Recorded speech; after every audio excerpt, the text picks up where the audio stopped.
Salut tout le monde, c'est Elodie. Bienvenue sur ma chaîne dédiée à l'économie domestique et à la propreté de la maison. On passe tout de suite au sujet.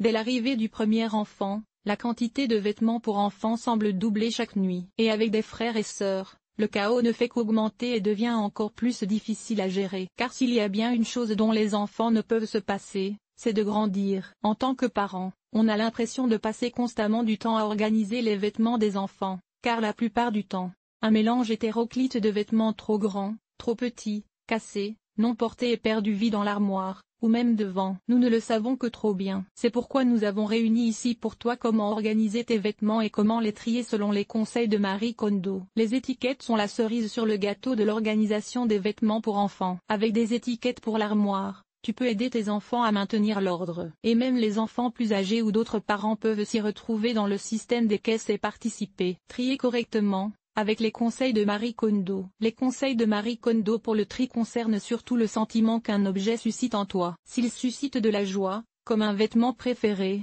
il peut rester. Tout le reste peut être jeté. Bien sûr, tu ne peux pas demander à ton bébé ou à ton enfant en bas âge quel vêtement il souhaite garder. Mais les enfants plus âgés savent déjà très bien ce qui leur fait plaisir à porter. De plus, de nombreux enfants ont un seuil de tolérance très bas lorsqu'il s'agit de vêtements inconfortables ou inesthétiques à leurs yeux. En général, ils ne se soucient pas du fait que le cœur de leurs grands-parents bat plus fort à la vue de leurs jolies chemises. Lors de l'organisation des vêtements, oriente-toi simplement sur le fait de ne pas les porter systématiquement. Dans cette première étape, tu peux créer 3 catégories. Un vêtement qui sont actuellement portés, 2 vêtements à conserver, 3 vêtements qui peuvent être jetés. Tu trouveras ici d'autres conseils de Marie Kondo sur la manière de mettre de l'ordre chez toi. Organiser les vêtements dans l'armoire, ne mettre que ce qui doit y entrer. L'étape suivante, organiser les vêtements dans l'armoire. Tout ce qui convient actuellement et qui est porté peut être plié et trié dans la partie principale de l'armoire. Selon les conseils de Marie Kondo, les vêtements doivent être rangés debout. Pour cela,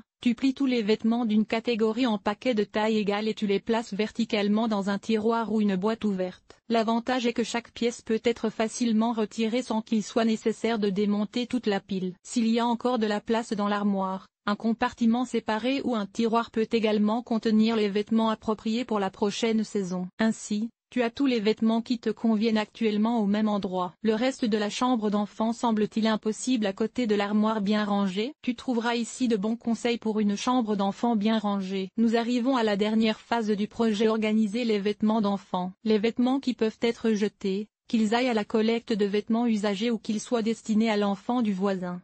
Tu peux déjà les préparer dans des sacs appropriés dans le couloir. Le mieux est de trier tout ce qui reste dans des caisses qui te permettront de maintenir un ordre durable. Le niveau de détail de ton système de caisse dépend de la quantité de vêtements et de l'espace de rangement dont tu disposes. Si tu gardes des vêtements d'enfants devenus trop petits pour des frères et sœurs ou d'autres enfants de la famille ou du cercle des amis, ils devraient être rangés dans une caisse, ou plusieurs, organisés par taille. Les vêtements trop grands devraient également être rangés dans une autre boîte, ou plusieurs, comme nous venons de le voir. Tu peux également donner une boîte aux souvenirs. Il vaut également la peine de créer une caisse à jeter, afin de ne pas devoir aller à la benne à vêtements pour chaque pièce. Et si tu veux coudre des vêtements cassés, tu les tries dans une boîte à couture. Tu trouveras des conseils sur la manière de réparer les vêtements dans cet article. Si tu places ces boîtes de manière accessible et que tu les étiquettes clairement, il te sera plus facile de maintenir l'ordre. Les enfants plus âgés peuvent aussi participer et faire le tri eux-mêmes. Tu découvriras ici comment les tâches ménagères adaptées à l'âge des enfants peuvent se présenter. Cet article a-t-il été utile? À quoi ressemble ton ménage? Lire la suite: enlever les taches de café sur le mur, une infestation de poux de tête. Comment débarrasser ta maison des poux? Ranger les produits de nettoyage et les aides ménagères avec méthode mythe des vêtements. Que faire? Aspirateur sans fil, oui ou non? L'entretien de la guitare en toute simplicité, les meilleures idées pour organiser tes placards de cuisine, nettoyage extérieur nettoyé, la salle de bain, laver le sol et hemp. Les surfaces famille, organiser le ménage, entretien des vêtements, nettoyer la cuisine, agir de manière durable, linge,